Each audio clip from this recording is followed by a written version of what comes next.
Hello, everybody. Hope everyone is doing well today. Welcome to the second Hat Lab presentation this year and the last one for this year. I hope everyone is having a good into 2022. Hope everyone had a great Thanksgiving holiday and is sort of having fun, maybe wrapping up the things that they are doing this year. My name is Aaron Dial. I'm a postdoc for the postdoctoral research fellow for the Humanities and Technoscience Lab at Purdue University, which is affiliated with the DISCO network. I am honored to have my good friend, Rianka Singh, talk to us today. Her talk title for today is called Platform Feminism and the Politics of Elevation. And she is an assistant professor in the Communication and Media Studies Department at York University in Toronto, Canada. She is co-editor with Sarah Sharma of Re-Understanding Media, Feminist Extensions of Marshall McLuhan. I can tell you from experience, that's a great book. You should buy it and read it. Her work on the relationship between platforms and feminist politics has been published in the Canadian Journal of Communication, Feminist Media Studies, First Monday, and ADA. And also, she is the biggest Toronto Raptors fan that I know. So without further ado, I will introduce Rianka Singh. So Rianka, the floor is yours. Awesome, thank you. I'm just going to share some slides before I get going.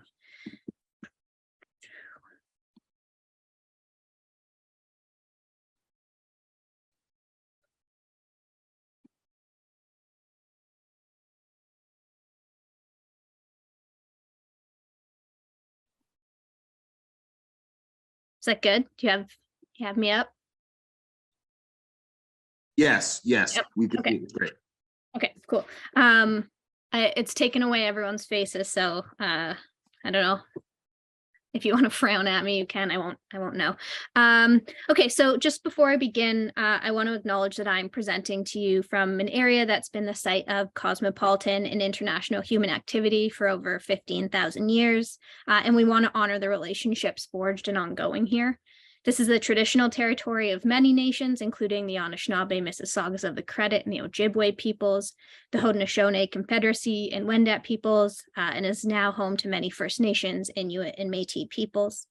The territory is the subject of the Dish with One Spoon Wampum Belt Covenant, the agreement between Anishinaabe and Haudenosaunee peoples to peaceably share and care for the area around the Great Lakes region and all the way up to the St. Lawrence River. This agreement has been violated through several iterations of the Toronto Purchase, starting around 1787, again in 1805, and continuing into the 2010 settlement, and we live with and in this violation. So for those of us who are here as guests or uninvited visitors, we want to imagine and practice ways of being good guests, of orienting our work and priorities in the direction of and in support of those who have cared for this area and these lifeways for thousands of years. So thanks to Aaron and the Humanities and Technoscience Lab and the DISCO network for asking me to speak today. And it seems like there's lots of people making all of this happen, at least 5 of you. So thanks to all of you as well. I'm excited to be joining you at Purdue virtually. So today I'm going to begin by giving you a sort of overview on my research on the relationship between platforms as media objects to feminist and race politics. I'll move on to presenting a chapter from my book in progress, which introduces terms of resistance and a minor key, inclination, and rectitude as they relate to digital culture and specifically to platform media.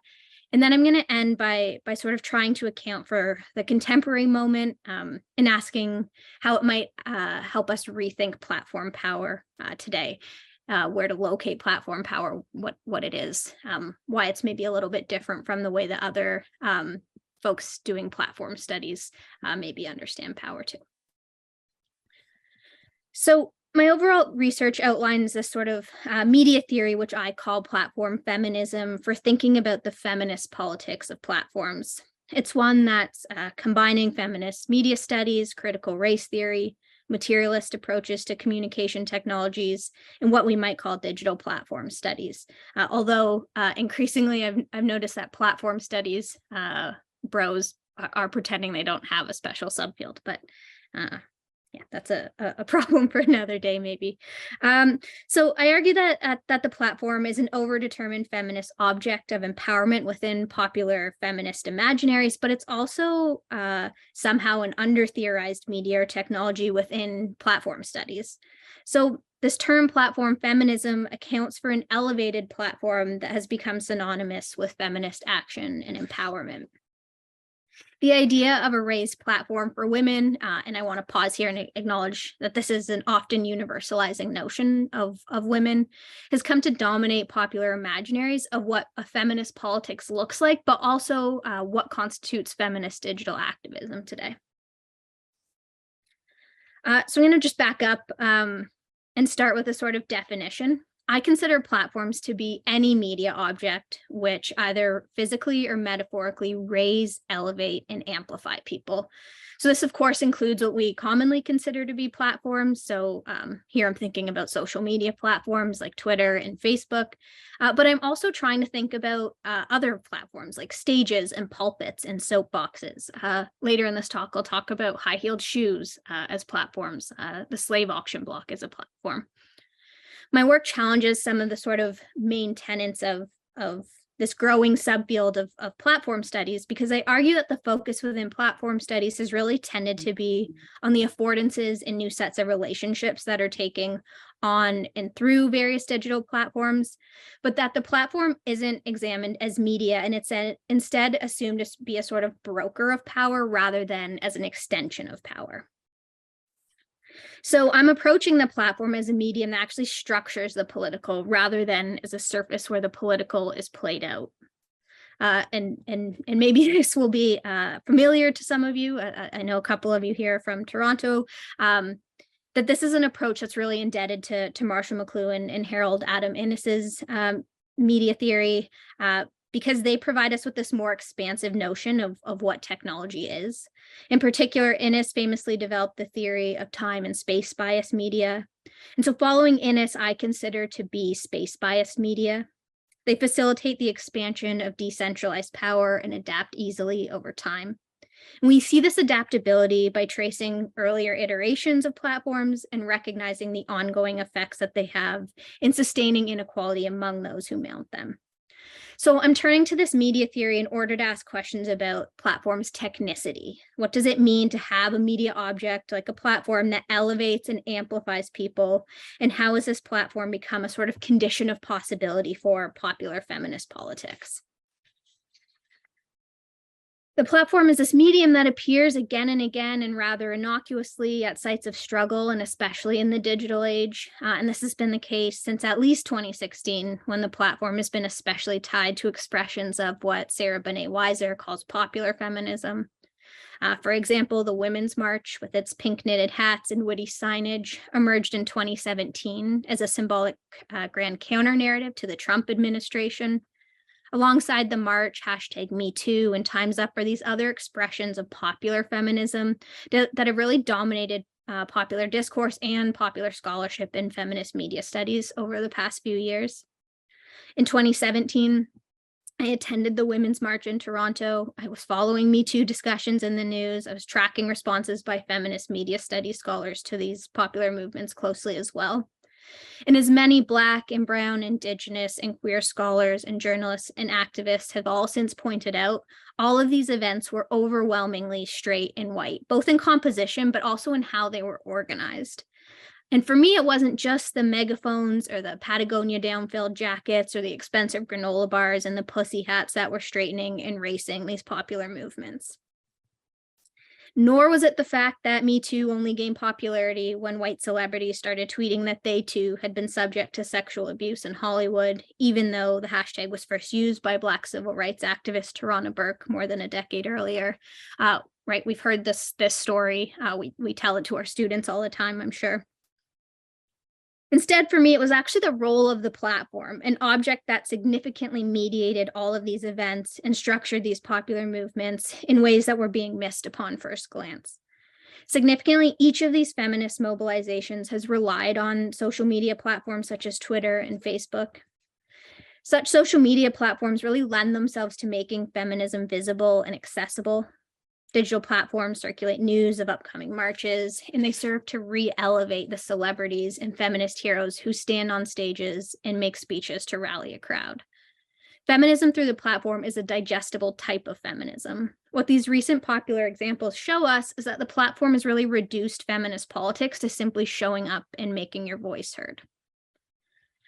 So in doing research for this project, I found that what we might focus on instead is how people, and specifically Black, Brown, Indigenous, queer, and disabled folks resist differently when being elevated by the platform either isn't made available or isn't even the goal in the first place.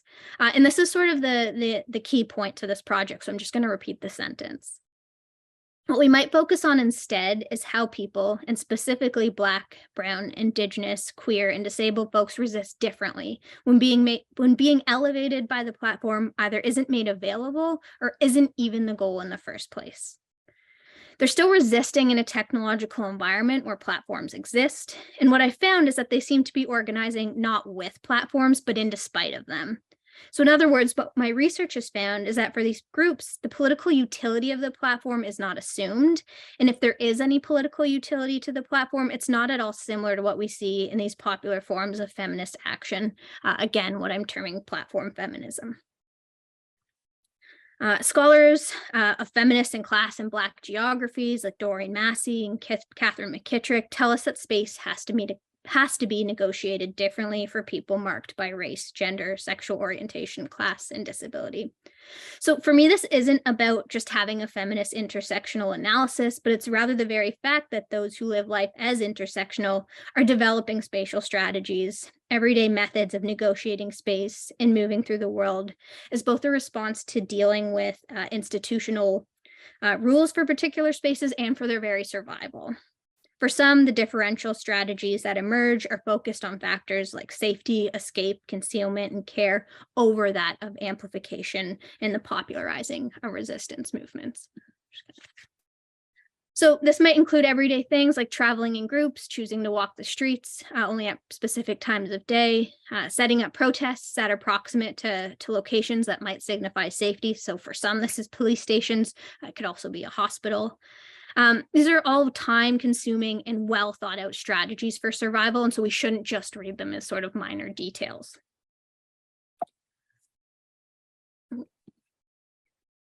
For example, we might turn toward the Indigenous practice of circle dances, which have been performed as part of Idle No More, and more recently the Wet Sweat movements. These are kind of Canadian-based examples. There's no one body or person out of sync in a circle dance. It's a communal mode of resistance. Amplification and visibility aren't the aim. Or I think about the thousands of South American feminists who in 2019 began disguising their faces using bandanas and fabric to cover their eyes during large-scale dance movements that broke out at the end of 2019 in protest of ongoing issues of violence against women. At these protests, participants were performing a choreographed dance while chanting the words to a song, which in English translates to "A Rapist in Your Path." You can find illustrated video guides that teach each step of this choreographed dance online, and this was a way of ensuring that nobody or no body was out of sync. This example highlights how a logic of the platform, which we know has been to make information visible, is often also used in order to kind of subvert visibility in order to ensure safety through opacity. So instead of thinking about resistance that's bound to the platform, this project is turning its attention to the corporeal and focusing on tactics of resistance that are born out of differential relationships to space. Notably, too, none of these examples place a singular figure or voice or Twitter thread or personal story at the center. So here are a few more quick examples. In February 2018, at the Blankets for Tina Walk in Toronto, a group of people wrapped themselves in blankets and marched in memory of Tina Fontaine. She was a Sag King First Nations girl whose killer was acquitted of her murder. The use of blankets was at once a resistance tactic, but it was also a symbol of communal care and safety and warmth. In 2016, members of Black Lives Matter Toronto camped outside of the Toronto Police Headquarters for 2 weeks in protest of the police shooting of Andrew Loku. For those who camped out, the space became one of community healing and building, according to Black Lives Matter TO co-founder Alexandra Williams. These few examples are instances of spatial strategies of resistance that have less to do with amplification or stepping up and onto the platform, and more to do with factors related to the survival of bodies that have experiences that actually require consideration of such factors. And so sort of shifting gears here, but it will all hopefully make sense in the end. One of the ways that I think is useful for highlighting the uneven effects of platform visibility is to trouble a neoliberal feminist investment in visibility as a political utility, is to look at media objects which have historically elevated and amplified people to differential effects. So for example, we might look at the slave auction block as a platform. In the American South, slave owners put enslaved Black people on blocks in order to better display their physical features at large slave auctions. These blocks functioned as media that made people more visible in order to render them legible to power and mostly to make transactions easier. So we see here how the platform actually functions as media that extend the gaze of power and the people in the business of trading slaves. We might even look to platform shoes to show how elevation is tied to the extension of power. Platform or high-heeled shoes more generally have this history of mediating a popular feminist imperative that sees visibility and elevation as vital to feminist liberation. Shoe designers have really successfully sold the idea that the platform shoe is a quintessential expression of femininity. Since at least 220 BC, platform shoes have acted as a way of heightening and increasing the visibility of those who wear them. They've also been a marker of power. Platform shoes have occupied and continue to occupy this venerated place in Western cultural imagination. A woman in heels is a woman in power and control of her body and sexuality. The platform shoe shows us how a particular popular feminism has this attachment to the platform and might better be considered a technology of popular feminism, something that can only ever be empowering to those who are already poised to be most visible. And so while I think it's hopefully totally obvious that the degree of violence between the auction block and the high-heeled shoe is different, I'm putting these objects in conversation because my aim is to arrive at a power analysis that shows us the total effects of platforms and the ways in which they mediate power. The differential effects of visibility, historically mediated by material platforms, demands a conjunctural analysis. In an age of amplification where we're celebrating digital platforms for reinvigorating feminism, we must too look at the lessons learned from the other ways media requires particular kinds of visibility.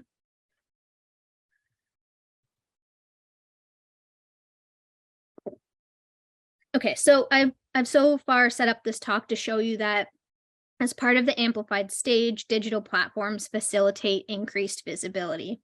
But I also want to show how quiet resistance of those who don't take so readily to the platforms is also mediated by the digital. And I use a central argument about platform feminism and race in a chapter in my book called Resistance in a Minor Key. Saidiya Hartman in The Anarchy of Colored Girls, assembled in a riotous manner, gives what she calls a speculative history of Esther Brown, a young Black girl living in Harlem in the early 1900s. After working a series of menial jobs, Brown quit working altogether and was charged and jailed for vagrancy. For Hartman, Brown is but one example of Black women living in emerging American ghettos whose very efforts to survive must be read as radical resistance. Of Brown's riotous life, Hartman writes, but hers was a struggle without formal declarations of policy, slogan, or credos. It required no party platform or 10-point program. Hartman calls this a revolution in a minor key.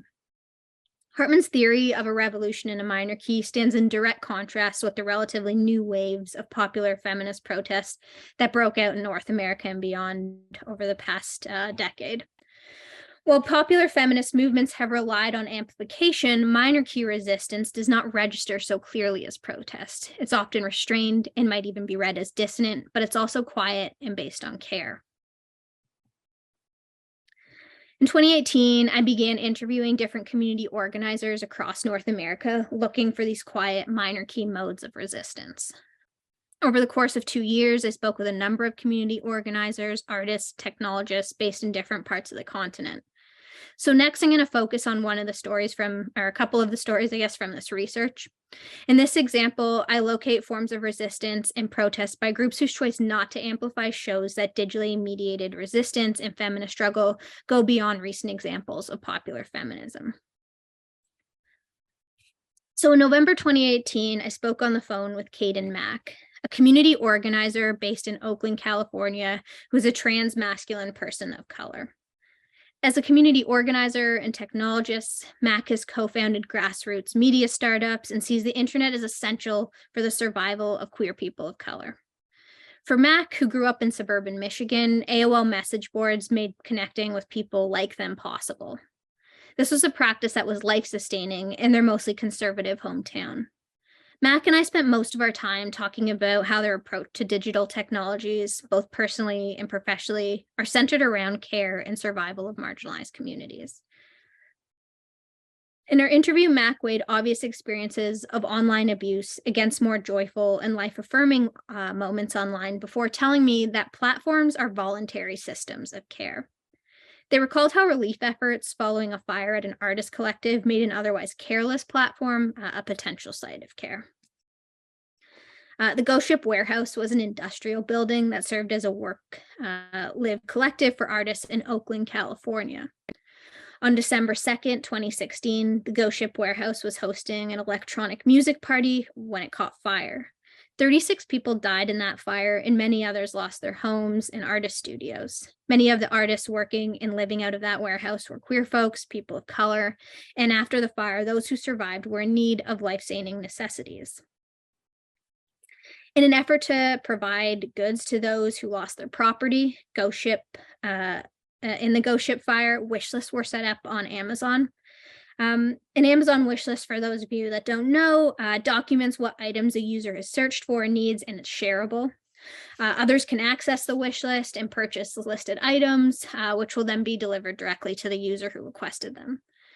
So these Amazon wish lists are increasingly being used by charities that need fast access to specific goods rather than money. So we see this often with things like hurricane relief. So Amazon as a corporation has been subject to so much criticism over the past few years. So we can think about the devaluation of people working in Amazon warehouses globally, issues surrounding Amazon's customer data collecting practices, their proprietary digital assistant Alexa's is a sort of latest and most invasive surveillance technology, that its ultra-fast delivery service is contributing to the destruction of the environment. It's also been revealed that Amazon has been complicit in providing software to the U.S. Immigration and Customs Enforcement Agency, ICE, who have used facial recognition and data mining tools to aid in the separation of migrant children from their families.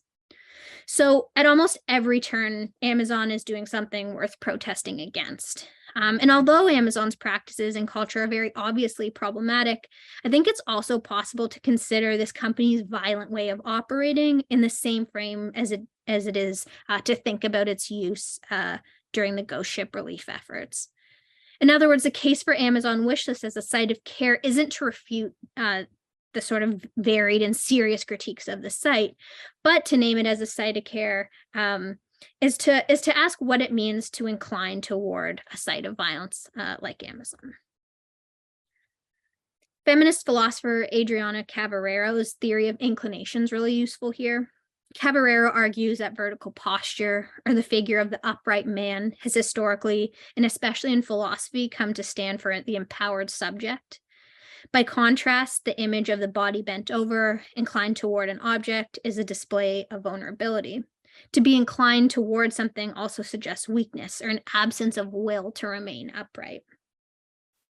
So, for example, she uses Da Vinci's The Virgin and the Child with St. Anne to show how maternal inclination has historically been portrayed in art.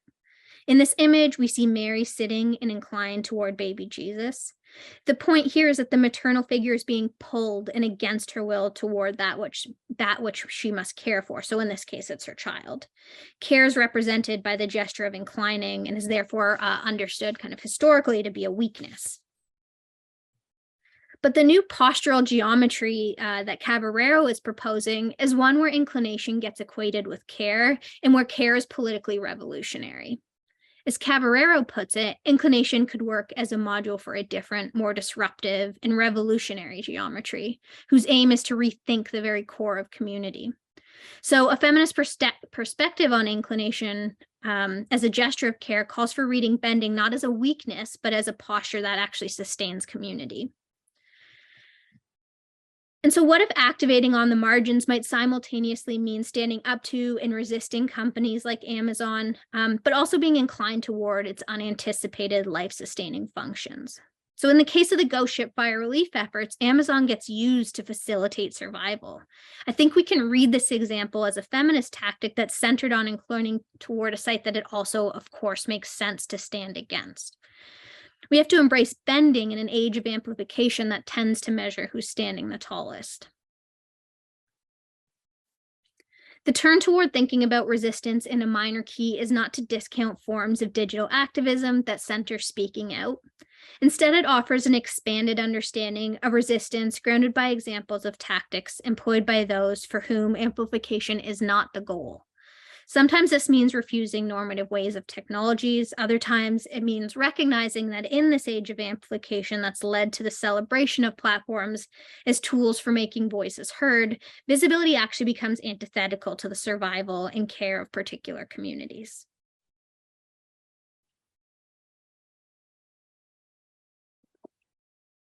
Okay. So I'm going to turn now to showing us how to rethink platform power, through the sort of feminist media theory lens that I've offered here, and how this might help us make sense of the moment. Over the past 3 years, we've seen that for many folks, specifically those marked by race, gender, disability, class, staying alive has become more complicated. A global pandemic, large-scale Black Lives Matter movements that began in late May 2020, and even the insurrection at the US Capitol last 2 years ago, have all made it increasingly evident that we must think about what our strategies for living in the future are going to be.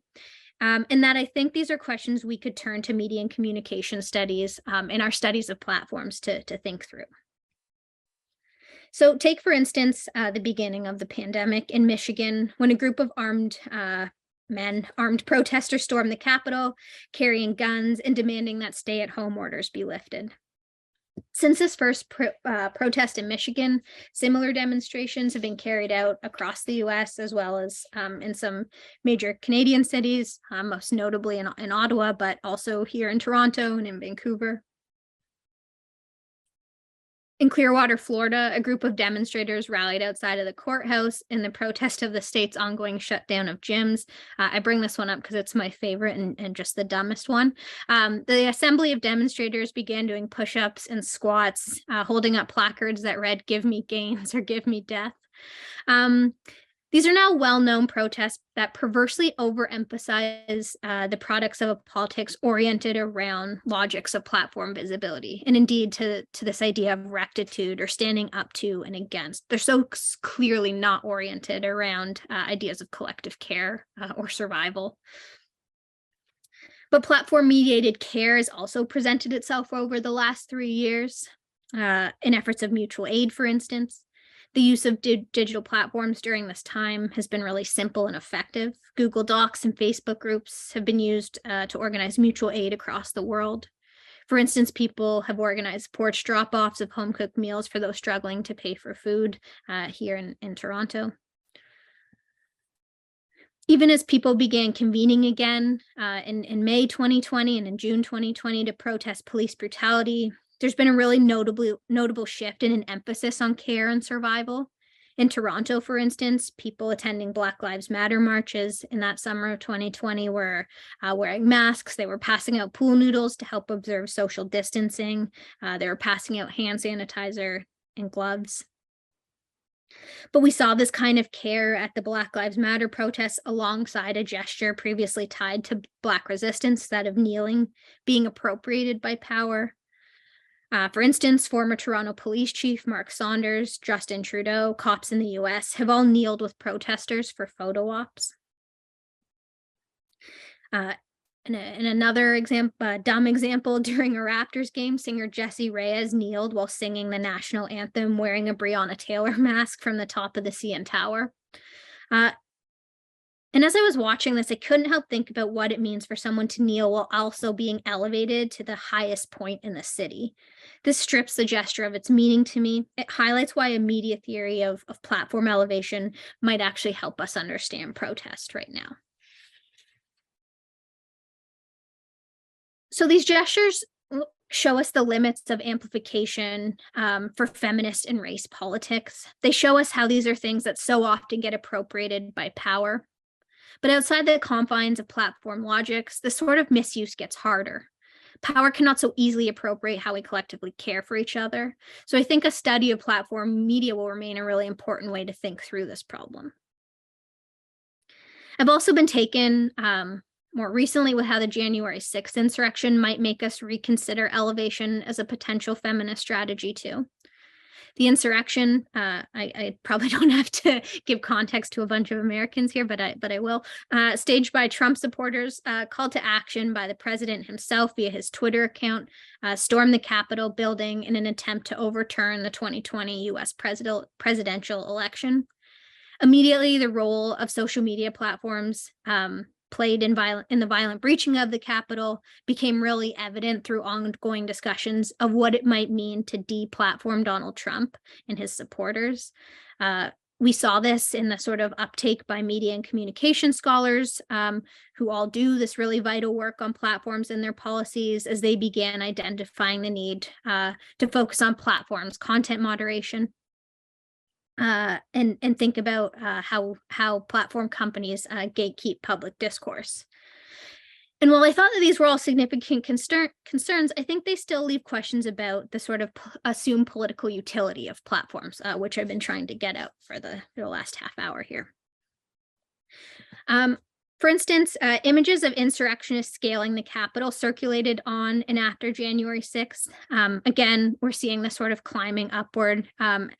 And how being elevated is almost a masculinist tactic of those who then get elevated to be right-wing heroes. I think this shows us how climbing, right, how being elevated, how mediated elevation more broadly might actually be a limiting strategy. During the Capitol insurrection, another platform of sorts provides us with a different angle for considering the platform's power to elevate. We might turn to the now viral image of the congressional House podium being stolen by an insurrectionist. In the image, we see a Trump supporter sporting a pom-pom toque with Trump scrolled across it, smiling and waving for the camera while carrying Nancy Pelosi's lectern through the Capitol building. That there was so much outcry from both the left and the right about this specific media object being forcibly and sort of shamelessly removed reveals to us a political investment in media objects that bestow the power to speak, to raise one's voice over all others. We need to ask why and if the right to speak publicly and via the platform actually alters our material conditions.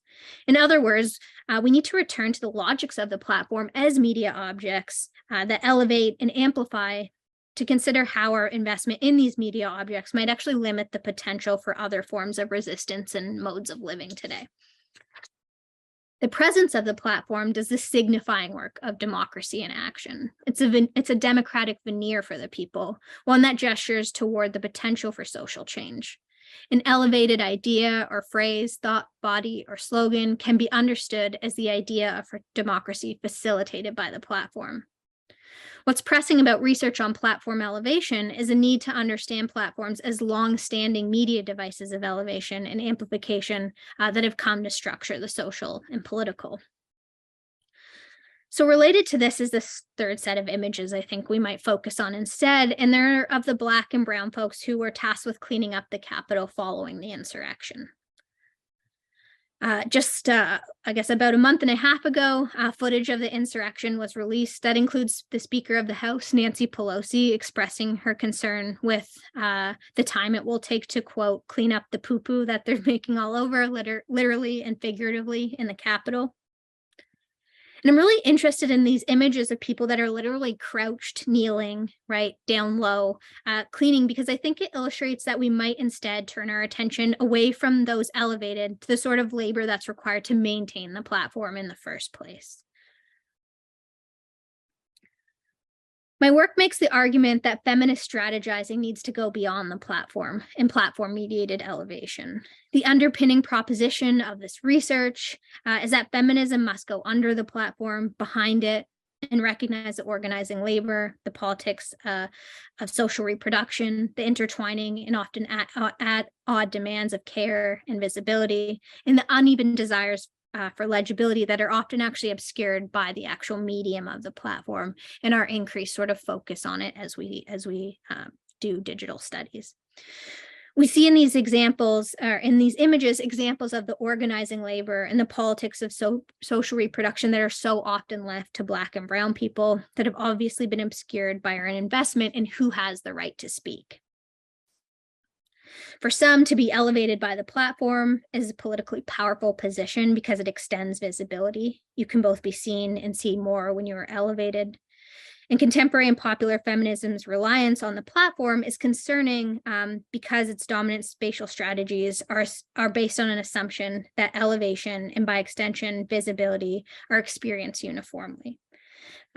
Okay, so I'm going to stop here and maybe take questions. Thanks, everyone.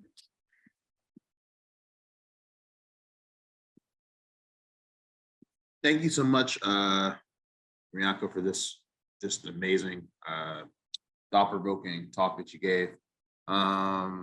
Yeah, so as I said in the chat, if you have questions, feel free to raise your hand via Zoom and ask. I'll respond to people in the order that they ask, or they sort of raise their hand. Also, if you are uncomfortable with that sort of type of engagement, feel free to write your question in the chat, and I will sort of respond. I'll read your question for you that way. But yeah, so now I will open the floor for questions. So yeah, let's begin.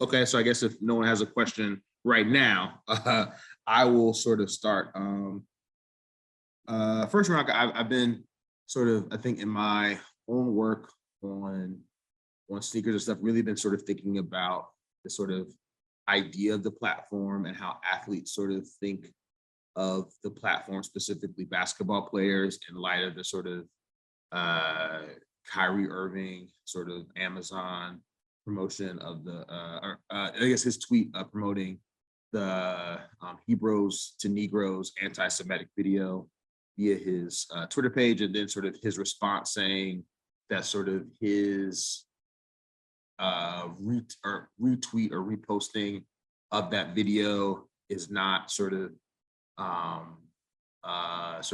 promotion, right? It's just sort of him using his sort of Twitter profile, and then the sort of resulting sort of after his sort of that sort of, I think, ugly back and forth with the media, and then his suspension, and then the sort of protests from Black Israelites at the Barclays Center, and then also Jaylen Brown's sort of response. And that's, I think, a poor contextualization for those who are unfamiliar of that event.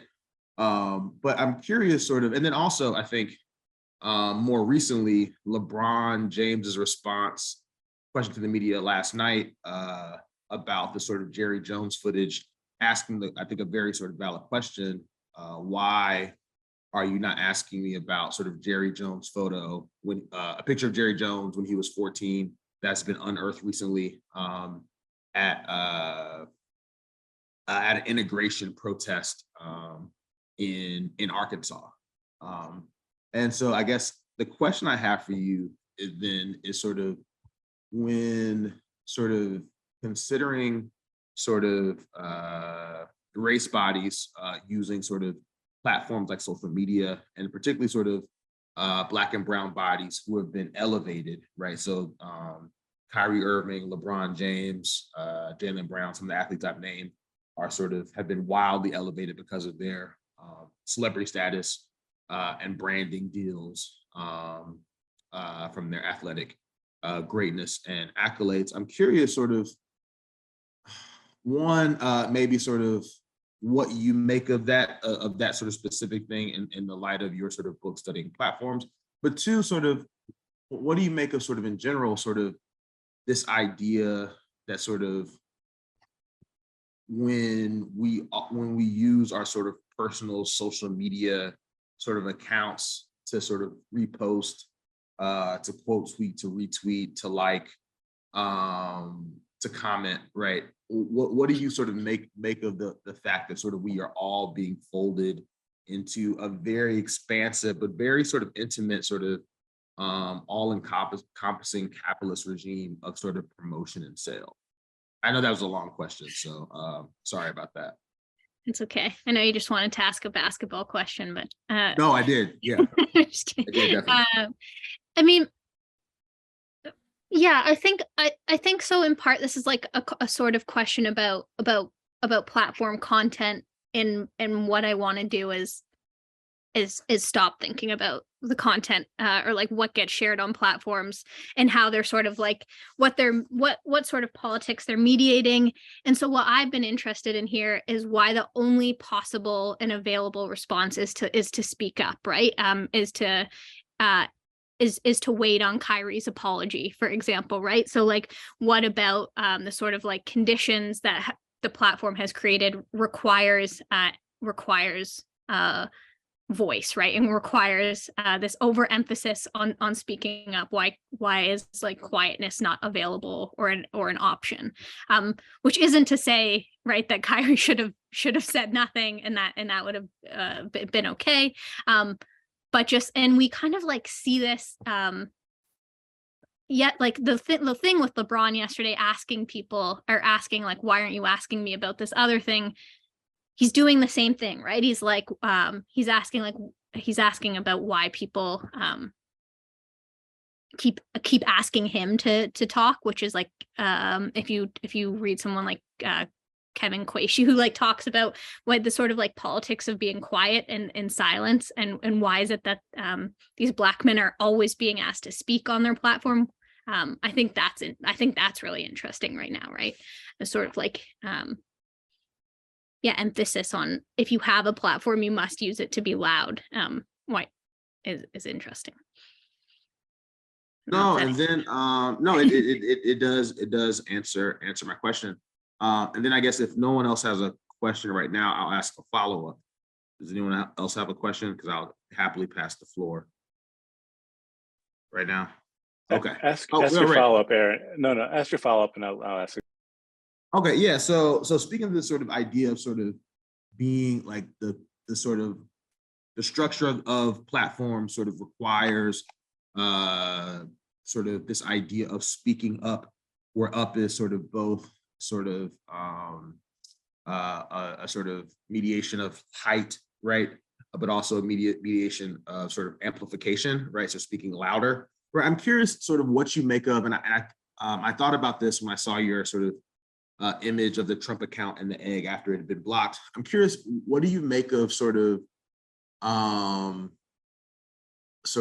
people and sort of groups using sort of technologies of hiding and obfuscation on platforms? For example, sort of bots tweeting from like accounts with eggs, people have bots existing in general, people having sort of fake accounts or whatever. I'm curious, what does your book deal at all with, and does your thinking and research deal at all with sort of people, that sort of nexus of people hiding on via platforms, right?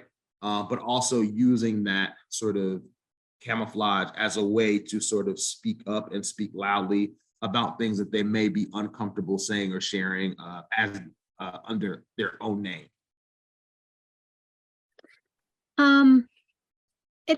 It doesn't. I mean, I'm interested in the like tactics of obfuscation a little bit, but more in how the platform is like created the conditions of possibility that people need to do that, right? And also, I guess if I was to do it, or to include something like that, I'd be interested in who's choosing to hide themselves and why, right? But yeah, I would say not a ton.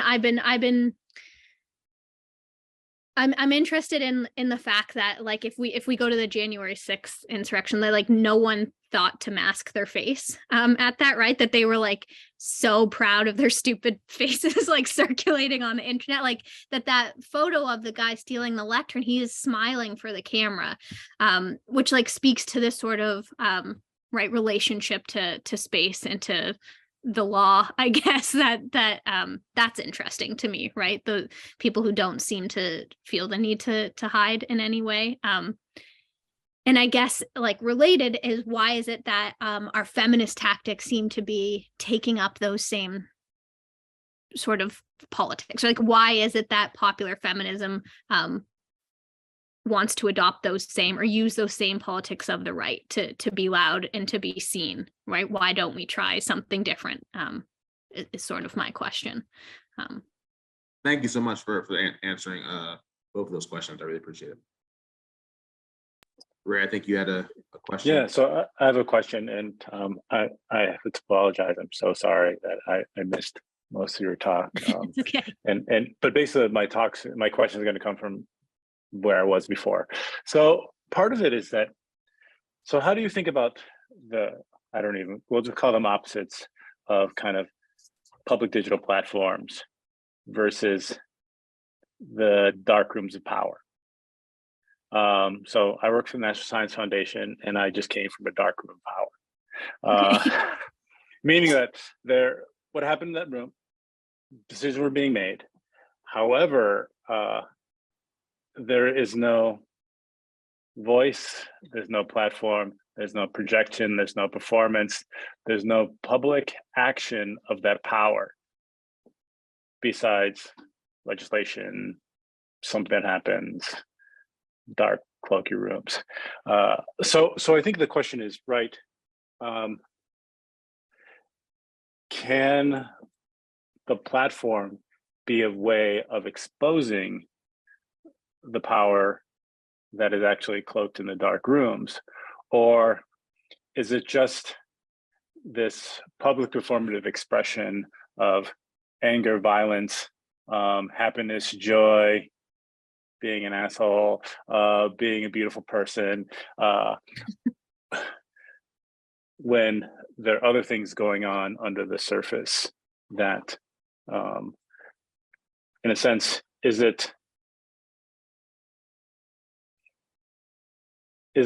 bright shiny thing that's about bright shininess, and is it not about power and politics?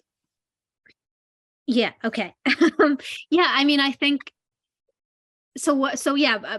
I will say that I kind of started the talk by saying that I think right platforms have always and even beyond the digital platform extended power in different ways. So right, they've been power has asked us to mount the platform, and I think like it's really interesting that we might, one strategy might be to turn back and ask power to also be elevated by the platform, right, to make visible their politics. But I think, I'm more interested in understanding that, or questioning why we think about being elevated as a sort of power position, right? When we see what could be gained from like having dark rooms, right? So why don't we also right recede into the darkness, right, and make some decisions rather than like, why is that not considered sort of like equally available option? And not for all protests, but I think that's how popular feminist politics have failed, right? By assuming the political utility of being visible, right? So instead of adopting the tactics of the alt-right to make their politics increasingly visible, why not learn from you and your friends in the dark room, right? That's maybe how to rethink, right, our relationship to platforms in some ways. Yeah. And I see Lindsay's here, so I'm gonna call, I don't know, I'm gonna call you out, Lindsay, a little bit. But I mean, I see you've got the Tech and Justice Lab. So I mean, so the question is like, so where does a platform, in your conversation, where is the place of justice in the platform, right? Does being loud promote justice? Does being on the platform promote justice? Or is it just, I mean, how can, in a sense, can the platform be used as a tool to inspire and motivate justice? Because I think some people would say, well, yes, of course, but I'm not sure. How would you answer that question? Me or Lindsay? Yeah, Rianka, I'll go to you. Okay, right, so Lindsay, I mean, so part of what I think is that we have this understanding, and specifically in platform studies, that justice looks like everyone figuring out how to have equal footing on the platform, right? That everyone should be able to be equally amplified, right? And I want to think about. I don't actually think that's the case, right? Like, I don't think that liberation looks like me being able to climb as high on the Capitol wall as Trump supporters, right? I want to think about, like, liberation looks like thinking about how platforms might facilitate care, right, and helping us survive in sort of increasingly shitty living conditions, right? So, right, if the platform helps me distribute food to someone, right, that's platform justice to me, more than being able to equally speak. So it's instrumental power then, in a sense. Mm-hmm. I'm sorry, let me go ahead. If there's time, I'd love to ask a follow-up question. And I don't know what's going on with my lighting, so my apologies. It looks like a weird halo situation on over here. Rianka, thank you so much for your talk. I learned so much about how to think about complicating the assumption that platforms are just going to be a tool of amplification that plays out evenly for all people. I think you argued that super well, and it was really compelling.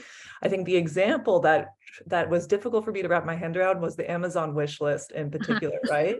Because I understand what you're saying, right? I understand that when people's like material needs are on the line, sometimes because of hegemony, right, we need to use these platforms that are horrific to get what we need. And yet at the same time, I also think there's so much criticism out there precisely about how our participation in these platforms reproduces structural oppression, structural inequality. And Amazon's one of these companies that's just thoroughly anti-Black all the way down. It cooperates with police and ICE. Its logistics warehouses are polluting Black communities disproportionately. The list goes on and on, right? So I think I'm wondering what are the losses or potential risks of naming that kind of thing as a feminist praxis, right?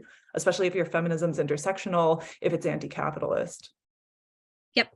Yeah, totally. So I put this example in because I understand the problem. I think so. Part of what I'm trying to get, and this is like the thing that I'm trying to fix in the book, right? So also that I'm doing this selfishly because I know that there's going to be people, like, I think it's going to help. I think it's going to help fix it. Eventually it's going to get fixed, and maybe I need to get rid of it. But I think part of it is to try to articulate that like me using an Amazon wish list to send something to my dad versus like someone who has like the Go Ship Fire thing is different, right? Not to say that this should be like the first response, but to say that we can think about platforms in two frames, right? But I think, right, which is sort of like this issue with like you're trying to articulate what biopower is, right? And that sometimes these technologies are life sustaining even when they're also life taking is hard. But to try, I'm trying to, the way you said it, it might be time after 3 years to just stop trying to make it work. But you know, like, right. But don't give up. Trying to think about inclination. Yeah, you might have broken me here. But I do think this idea of inclining toward the platform, that it also makes sense to resist against is useful. And I think it's, and maybe not so much for Amazon anymore, like they might have reached a point of no return, but like for something like Twitter, right? We might continue to do this, right? As it increasingly makes sense to stand up and speak against, we might think about its sort of potential life sustaining function. Yeah. Point taken. I know. Yeah. My I knew response you knew I to was going to ask that. I know you knew someone in the room was going to ask. I mean, right? yeah, it's like it's year 3 of getting the question. My response is somehow not getting better, which should maybe tell me something. But other than to, you know, to try to make this argument for like sort of like biopolitical argument, that's maybe just a thing a theory bro would do, and I should I don't know. Thank you for it. And yeah, understood. Thank you, Ray, and thank you, Lindsay, for those questions. Oh, Ray, go ahead. Yeah. So this is what happens when you show up late. You're going to ask complete uninformed questions that have nothing to do with the conversation. But since there's some interesting people in the room, so I'm going to start asking. So part of like, I'll tell you with the dark, cloudy, shady room I was in. So it was a room with climate scientists, and the room was full of climate scientists who were concerned about how do we get the marginalized and dispossessed to buy into climate science or climate intervention, the climate conversation, when they're more concerned about eating. They're more concerned about sustaining their existence. So the question is, right, so how can a platform or platforms intervene in that conversation, intervene in these kind of larger social justice issues that people are talking around marginalized communities, you know, as if they are this fixed object or thing. So I guess I'm asking you the kind of feminist power aspect of how can platforms be mobilized for breaking down the barriers or reshaping the institutional politics of inequality?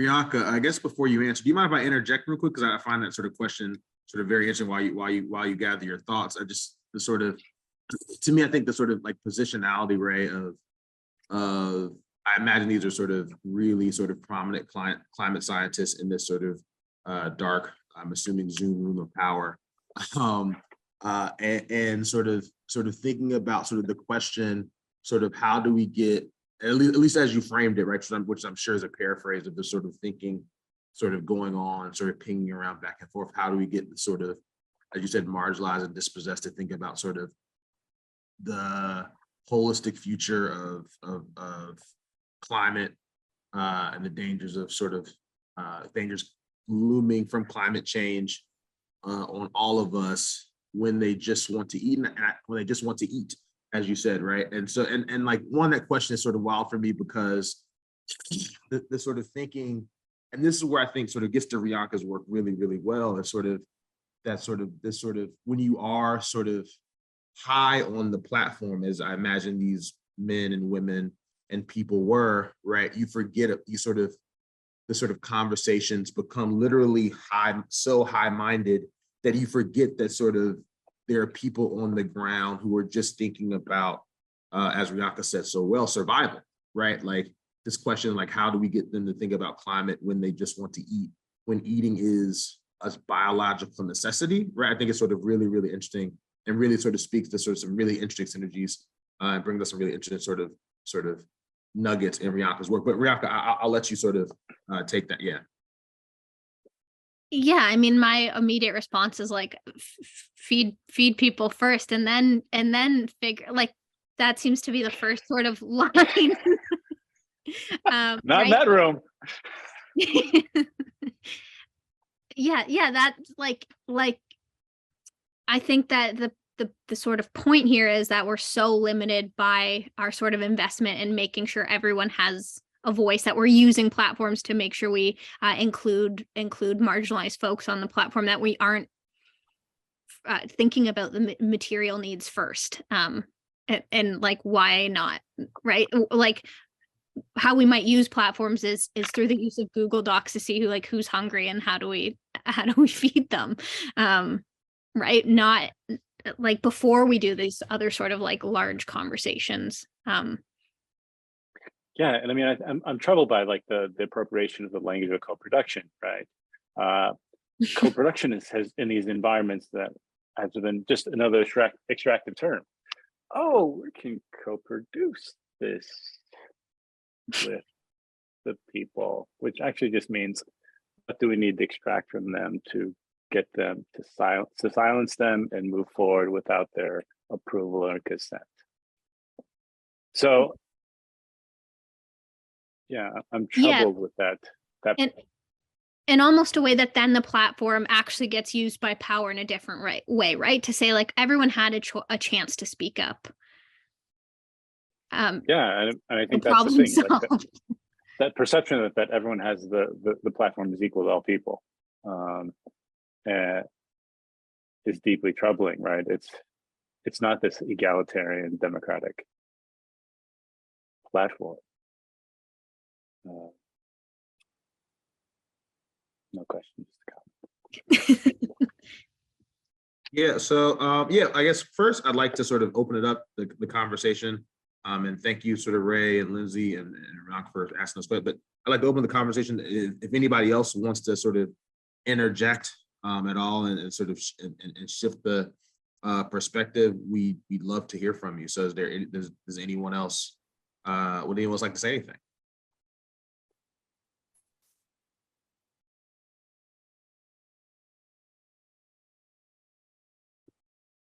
Okay. I've left you speechless. Yeah. No. But yeah, I think so. But I guess I have a follow-up, and I think I really sort of thought of this. It sort of really pinged for me with Lindsay's question about sort of the sort of obvious and sort of anti-Blackness of Amazon and other sort of large-scale sort of capitalist sort of mega corporations, right? I think we're all, I mean, like we're past Thanksgiving and sort of into the becoming into the thick of the sort of Christmas holiday season, where sort of gift giving is sort of becomes a sort of thing that we're all sort of thinking about doing, right? And for me, I think even the naming of the Amazon wish list sort of speaks to a sort of the sort of, I think, effectual, powerful magic of capitalism, that it sort of grants wishes, but that magic, as Lindsay so sort of succinctly and powerfully stated, right, and Rianka as well, is sort of based on the sort of labor and bodies and degradation of Black and brown folks, right? The Amazon wish list happens because they're sort of Amazon warehouses in blighted communities all over the country, right? And we can all get our 2-day shipping, as I know, because my wife reminded me that we need to pay our Amazon Prime bill today so we can keep our 2-day shipping.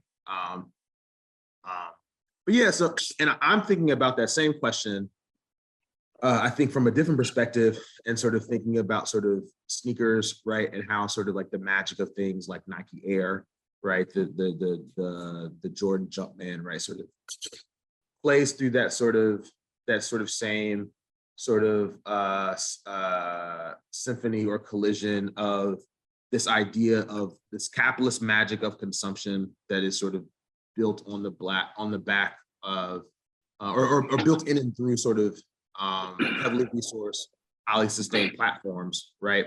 But sort of is on the backs of sort of Black and brown bodies. And I'm curious, sort of, Rianka, and this could be maybe, I think, more of a sort of pie in the sky question or whatever. And I don't mean it as sort of, I don't mean it as that, but I'm curious sort of if, I guess, and this is, I think maybe too sort of fanciful to even ask, but like, is there a way out of that loop in your mind, right? Is there a sort of like, and I mean sort of way out, not in the sense of like sort of, like will capitalism stop capitalisming, right? But like for everyday folks, is there a way to sort of be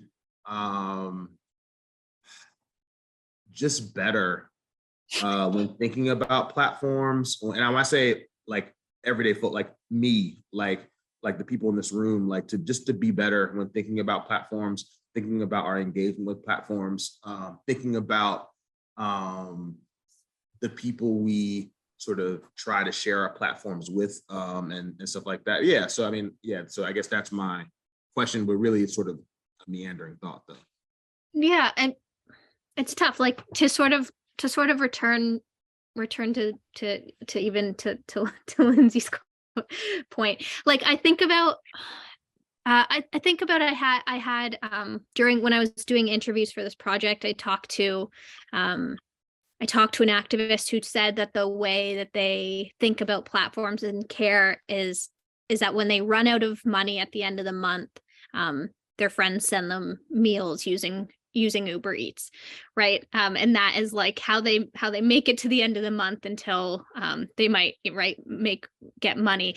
And so trying to think about like me ordering Uber Eats after doing this talk, right, this university talk, and that person right, getting Uber Eats sent to them so that they can survive to the end of the month is different. And how do we like account for that sort of difference on the platform, right? This is a different way of thinking about platforms and difference than I think a lot of like feminist media studies scholars do think about it, right?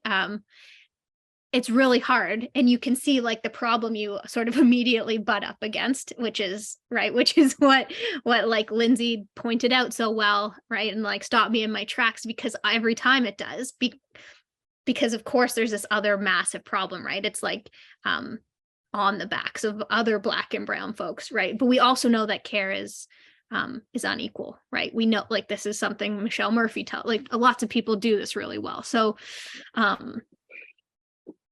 right, this is a way I want to think about it, though, right? Like difference on the platform is also that, right? Is the way I even approach or am oriented to something like platform care is totally different.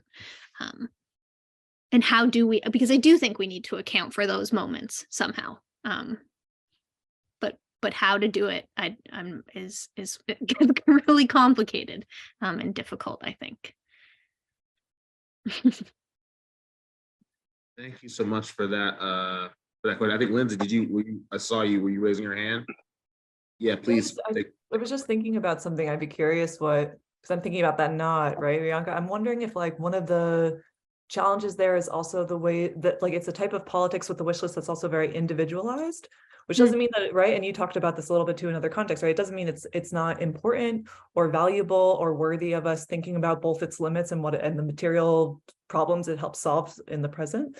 But I'm wondering if that's part of the problem of platforms too. Like when you think about like going viral, like that's very much about one particular image or video or idea. Like it's really hard for me to imagine coalition-based politics happening on platforms because of the way that they're structured, right? And also when I think about feminism, I think about coalition building. I think about like thinking about interlocking oppressions, right? So maybe, I don't know, maybe that's the piece, right? There's a way to talk about here's why it's solving this particular set of problems, but here are all the ways it's still reproducing these other set of problems. And I don't know if that's one way of thinking about it. Like once again, it comes back to that sort of original point that that platforms kind of reduce us to the individual, right? They like foreclose the commons in some way, or the under commons in some way. And so even in these examples of platform care, there's still like this cutoff. Well, there we go. That's really, yeah. Great. Well, I got something out of this. Yeah, no, thank you so much again, Lindsay, for that question. And thank you, Rihanna, for your answer. So it's 5:16 now. I'll ask, I guess, we're supposed to end at 5:30. I'll ask sort of open the floor one more time if someone has another question. But I guess if not, I will go ahead and sort of wrap up. Does anybody have another question? Again, that's not a rush for anybody if you're on the fence. But does anybody have a question they'd like to ask?